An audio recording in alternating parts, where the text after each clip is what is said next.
இந்த ஜூன் மாதத்தில் கர்த்தர் உங்கள் பிள்ளைகளை சந்திக்க போகிறார். நற்செய்தி, தீர்க்க தரிசனம், பட்டயத்தாலே சந்திக்க போகிறார். அதனுடைய பொருள் என்னவென்றால், ஆவியின் பட்டயமாக்கிய வசனம் அவர்களை சந்திக்கப்பட போகிறது. அலைச்சலற்ற ஒரு எதிர்காலம் வேண்டும். நீங்கள் முற்பிதாக்கள் கடந்து சென்ற அந்த கண்ணீரின் பாதையை பிள்ளைகளுக்கு கர்த்தர் வைப்பதில்லை. நீங்கள் எடுத்துக்கொண்ட விருத்த சேதனமோ அல்லது நீங்கள் எடுத்துக்கொண்ட ஞானஸ்தானமோ வேற.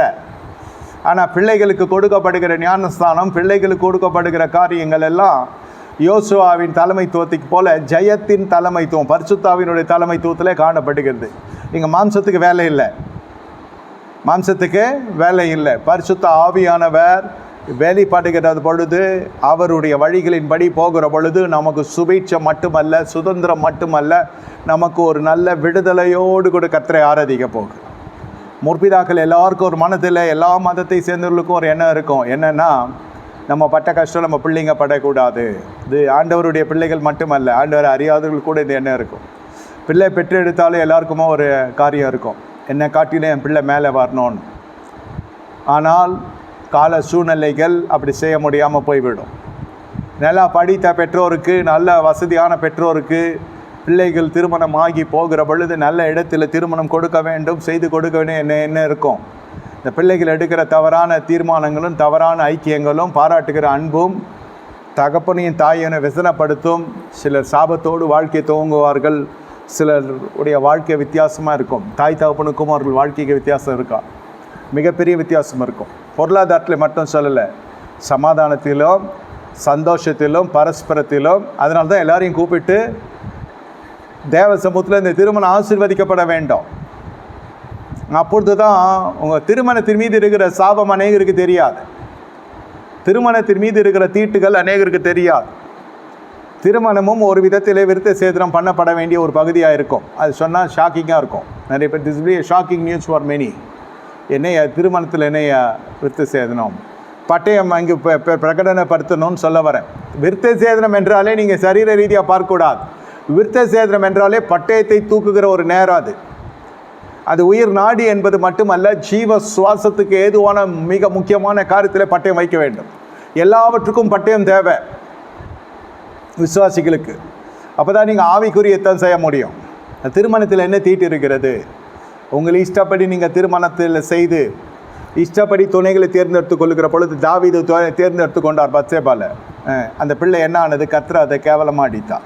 இது எதுக்கு நான் சொல்லுகிறேன்னாக்கா, திருமணத்தில் இருக்க தீட்டு எவன் பெண் ஜாதியோ இல்லை, ஐயா இது கன்னி பெண் தான், புருஷனை அறியாதவ என்று சொன்னால் கூட, இந்த திருமணத்திலே இருக்கிற தீட்டுகள் என்னவென்று கேட்டால், கர்த்தர் சிநேகிக்கிற பரிசுத்தத்துக்கு விரோதமாக போயிடுவாங்க.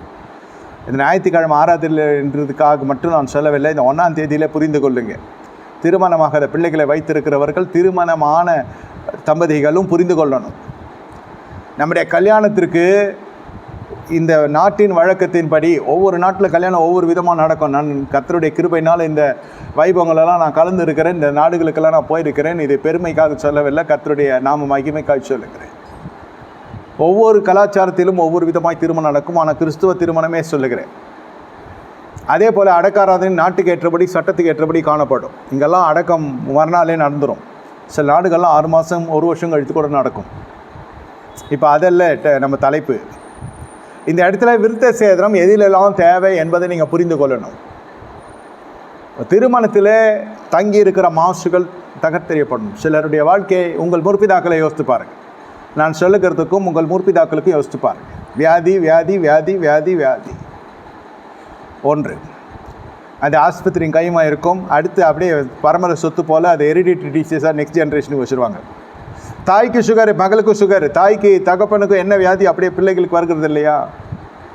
பரம்பரை வியாதியாய் வருகிறது என்று மருத்துவ உலகம் சொல்லும். நான் சொல்லுகிறேன், அது முற்பிதாக்கள் வழியை தொடர்ந்து வருகிற சாபங்க, பழக்க வழக்கங்க. ஞானஸ்தானம் எடுத்துருக்கலாம் ஐயா, திருவிருந்து கூட கொடுத்துடலாம். தசமாங்க கொடுக்குற பொழுது எல்லாம் ஒரு திரை வந்து உட்காந்துரும். எல்லாருடைய கண்களுக்கும் நீங்கள் கவர்ச்சிகரமான ஒரு பொருளாக காணப்படுவீங்க. பெரிய அளவில் தசமாகம் வருகிற பொழுது உங்களை தக்க வைக்க தான் நினைக்கும்.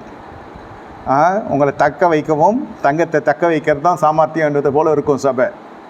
யாரையும் மனஸ்தாபப்படுறதுக்காக சொல்லலை, நாட்டு நிலவரத்தை சொல்கிறேன். நீங்கள் தங்குகிறதும் வரவேற்பின் அடிப்படையில் சில பேர் தங்குவாங்க. அந்த சபையில் எனக்கு நல்ல மரியாதை இருக்கும், ஒன்றும் கிடையாது. உனக்கு வெளியில் மரியாதை போகுதுன்னு அர்த்தம். சபைக்குள்ளே மரியாதை தேடினா நமக்கு வெளியில் பெருசாக வாங்கிக்க போகிறோன்னு அர்த்தம். ஏன்னா சபை என்பது கர்த்தரை உயர்த்துக்கிற இடம். துதிக்கான மகிமையெல்லாம் கர்த்தர் ஒருவருக்கு தான். மனுஷனுக்கு இங்கே அந்த கனம்லாம் இங்கே கொடுக்க முடியாது. மனிதனின் அடிப்படையில், தனி மனிதனுடைய அடிப்படையில் கனப்படுத்தலாம். வாங்க ஐயா உட்காருங்க, சோத்திரம், நல்லா இருக்கீங்களா, நல்லா விசாரிக்கலாம். உங்களை உயர்த்துகிற இடம் இது இல்லை. இந்த இடத்துல இன்ஃப்ளூயன்ஸை யூஸ் பண்ணுறது, எனக்கு அவனை தெரியுன்றது, அதனால் அதுகளுக்கு ஒரு பதவியை கொடுக்கறது, தசவம் பெருசாக வர்றதுனால அவர்களுக்கு ஒரு பதவியை கொடுத்து சண்டே ஸ்கூல் எடு, மண்டே ஸ்கூல் எடுன்றது விசுவாசிக்கு தக்க வைக்க, இது எங்கேயும் பறந்துடக்கூடாதுன்னு. இந்த மாதிரி மூடு மந்திரங்கள் எல்லாம் நிறைய நடந்து கொண்டிருக்கிறது அல்லவா. இந்த ஒரு மப்பு மந்தாரம் நிறைந்த ஒரு சூழ்நிலையில் திருமணத்தை தீட்டை குறித்து பேசுனா ஊரே நம்மளை பரிகாசம் பண்ணோம். திருமணத்தில் தீட்டு இருக்கான். ஏசாவின் திருமணத்தில் தீட்டு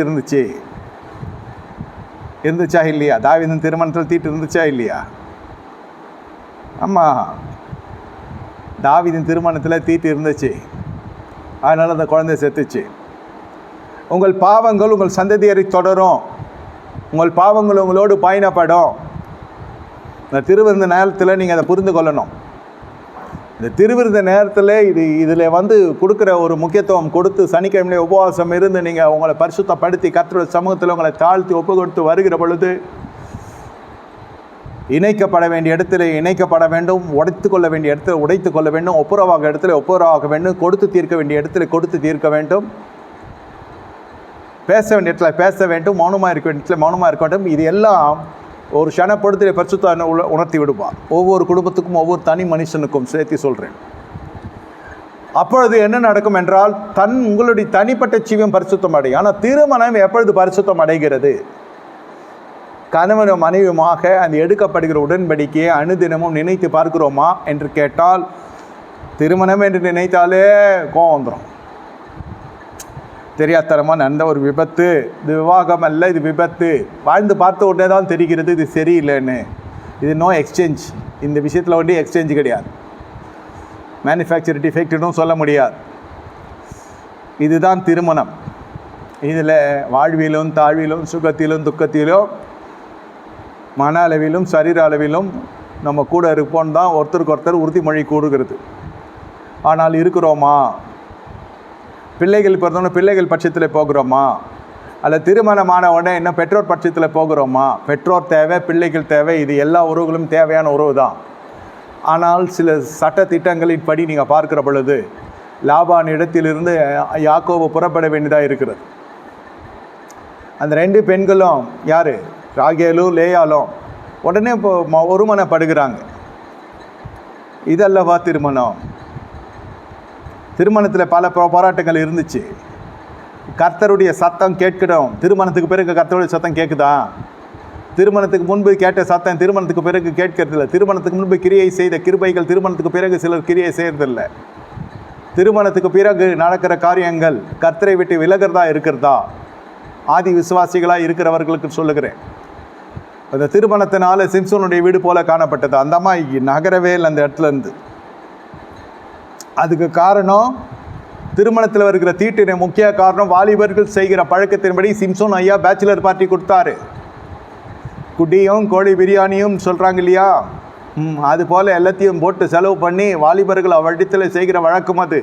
இந்த பழக்க வழக்கங்களில் போய் பாதிக்கப்பட்டு பரிசுத்த குளிர்ச்சியில் உண்டாக்கி கொள்ளக்கூடாது விசுவாசிகள்.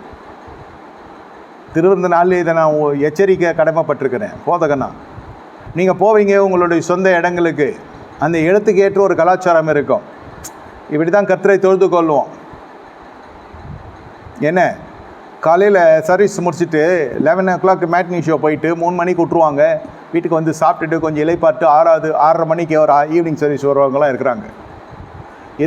ஏன் இங்கே இல்லை, ஆனால் இந்த மாதிரி இருக்கிறாங்க. ஞாயிற்றுக்கிழமை ஒரு நாள் லீவ் இல்லை, சர்ச்சைக்கு போனால் போயாச்சு, அதோடு முடிஞ்சிடுச்சு. அப்புறம் எங்கள் இஷ்டம். திருப்பி சாயந்தரம் குளிச்சுட்டு நல்லா அழகாக நல்ல பிள்ளைய வந்து உட்காருவோம். நடுவில் அவங்க பண்ணது நமக்கு தெரியணும்னு அவசியம் இல்லை. ஆனால் இந்த மாதிரியெல்லாம் இருக்கு. கலாச்சாரங்கள் உங்களை விழுங்கி விடுகிறதா? நீங்கள் கற்றுக்கொண்ட சத்தியம் உங்களை நிலைத்து நிற்க செய்கிறதா? இந்த திருமணம் பெரிய ஒரு திருப்பு முனை உண்டு பண்ணிடும். இந்த இடத்துலலாம் கொஞ்சம் யோசிக்கணும். சிம்சோன் பண்ண வேலையினால் பிரித்தெடுக்கப்பட்ட வாழ்க்கை வாழ்வதற்கு இந்த திருமணம் தடையாக இருக்கக்கூடாது. முதல்ல அதை பேசுங்க. இந்த நிச்சயதார்த்தத்துக்கும் திருமணத்துக்கு நடுவில் பேசுவாங்க பாருங்கள், பேசிக்கிட்டே இருப்பாங்க. ராம் முழுவதும் பேசிகிட்டு இருப்பாங்க. ஃபோனு சூடாகிற வரைக்கும், பேட்ரி போகிற வரைக்கும். அந்த ஒரு சீசன் மறுபடியும் வரவே வராது. இவன் பேச, அந்த பாப்பா பேச, இந்த தம்பி பேச, இப்படியெல்லாம் போய் கொண்டு இருக்கும். இதில் பஸ்ட்டாக ஒருதும் இருக்குது. இதில் வஸ்ட்டாக போகிறதும் இருக்குது. பஸ்ட்டாக ஒருதும் இருக்குது, வஸ்ட்டாக இருக்கிறதும் இருக்குது. திருமணமே உடஞ்சிக்கிறதும் இருக்குது. எதுக்கு உங்களை பேச வைக்கிறதுனா, அவனுக்கு எதிர்த்தரத்தில் 2 பேருக்கும் சேர்த்து சொல்கிறேன். அது என்ன திக்குவாயா, அது என்ன நல்லா பேசுதா, காது கேட்குதா, நாலேஜ் இருக்குதா, என்ன லெவலில் அதோட அறிவு திறமை இருக்குது, புரிந்து கொள்கிற கெப்பாசிட்டி இருக்குதா. இதுவே வேறு ஒருத்தரெல்லாம் ஃபோன் வாங்கி பேசுனவெல்லாம் இருக்கிறான். இந்த பேச்சு சொல்கிறேன். சில சமயத்தில் பெரிய பெரிய டாப்பிக்லாம், தேவையில்லாத டாப்பிக்லாம் பேசி திருமணமே நின்றோம். ஆகாத சம்பாஷனால் நல்லுக்கத்தை கேட்டுறோம். அதனால் ஒரு சாரார் காக்கப்பட்டிருக்கிறாங்க இந்த மாதிரி பேசுறதுனால. பேசுறது தப்புன்னு சொல்கிறேன். ஒன்று அந்யோன்யமாக நல்லா பேசி கடைசியில் திருமணம் ஜெயிக்கிறதுக்காக பேசுனா என்ன பண்ணுவீங்க? அதுதான் நான் சொல்ல வரேன். பேசி நல்லா கண்டுபிடிச்சிட்டேன்லாம் சொல்ல முடியாது. ஓரளவுக்கு தான் நம்ம கண்டுபிடிக்க முடியும். அப்போ கூட பேசுறது அவனான்னு பார்க்கணும். நம்ம வீடியோ கால் இருக்குது ஐயா, அதிலே எவ்வளோ வித்தை காட்டுறவெல்லாம் இருக்கிறான். அந்த இந்த ஐயெல்லாம் இருக்கு இல்லையா?